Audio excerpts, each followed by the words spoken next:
what's going on with you two and your particular approach to teaching foreigners how to speak Portuguese? Yeah, certainly. So just a little bit of context before getting there. So as you know, I kind of started working with expats when I came to your show, right? People started getting in contact. We started helping some of them. I had no idea how this thing was done. The first year I got, I think, 190 meetings with Did you? potential clients. Yes, but since I was still in the beginning, I couldn't handle all of that.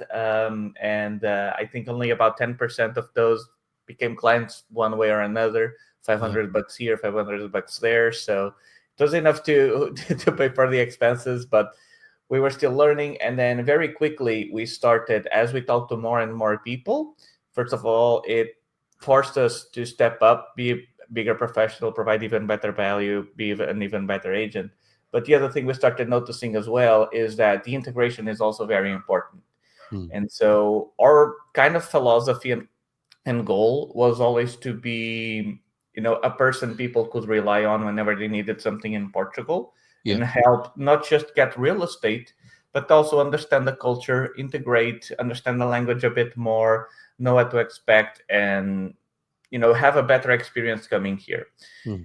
And so Maria, she always had both Portuguese people asking her to help her learn English, for her help to learn English, and then English people sometimes would ask her to learn Portuguese, right? Because they're coming here. That's a bit more obvious.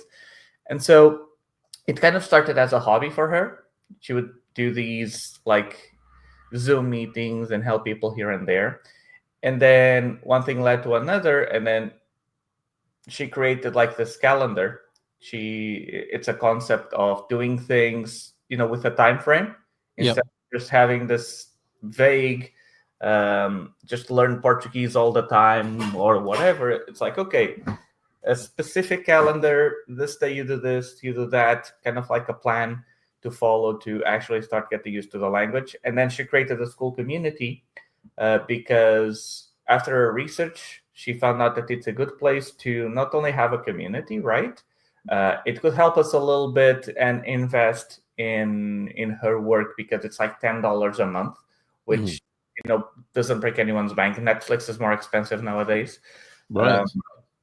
And it also she can create courses and other things in there.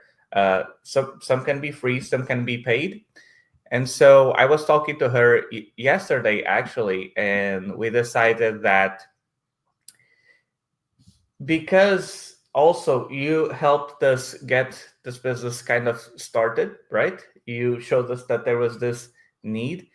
We decided that the first 15 people who join our skill community and send her a private message through there with what they're grateful of or grateful for, we will offer them the pronunciation calendar, which costs $29, I think. Right.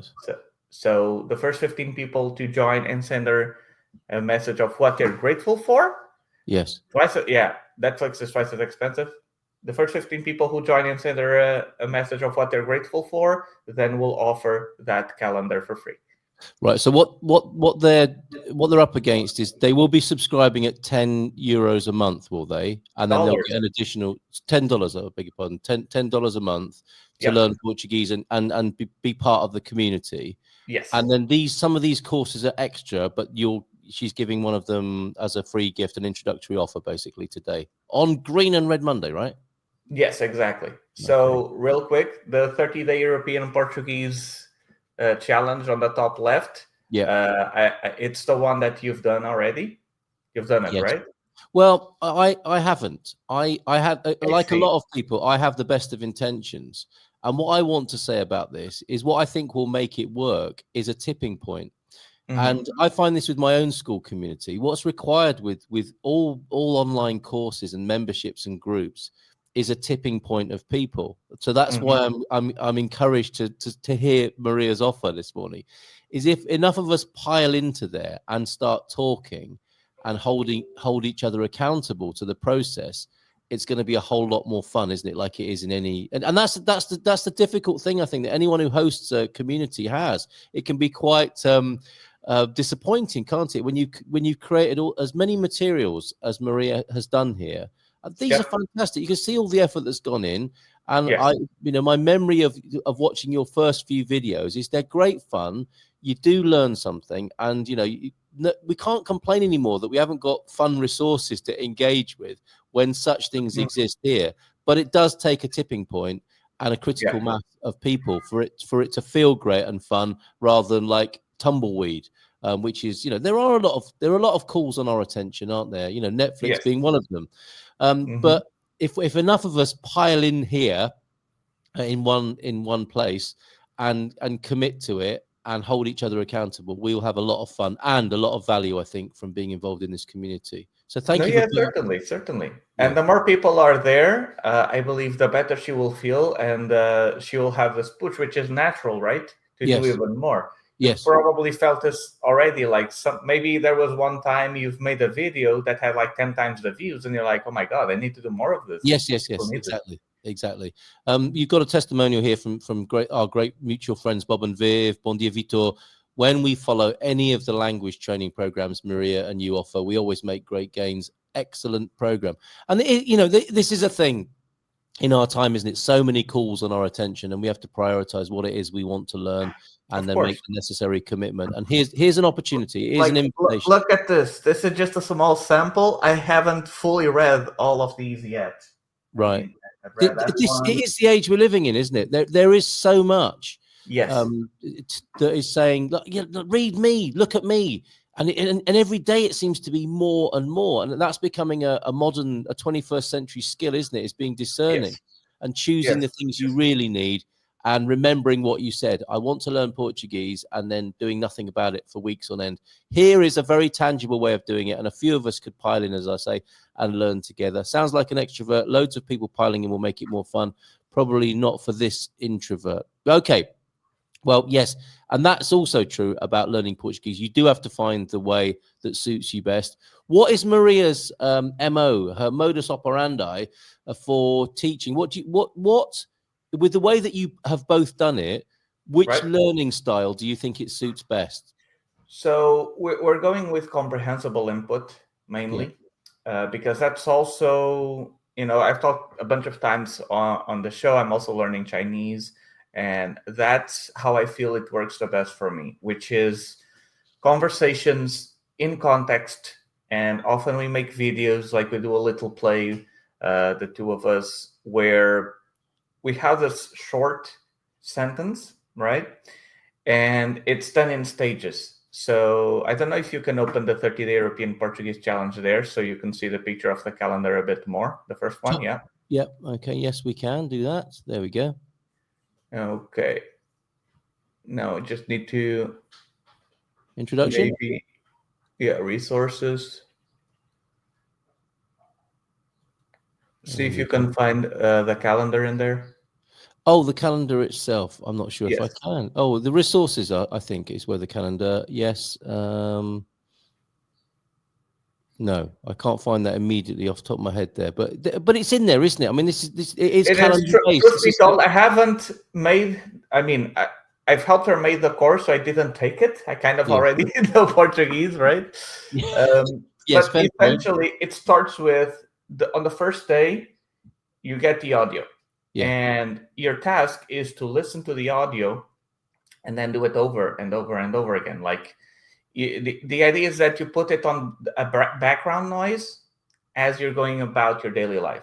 Yes. And then on the other day, then you read what the text says. So we start by you listening, and only then by you reading the transcript. The reason is because when we speak a language and then we look at text in another language, we automatically are going to read it with our accent on our own language.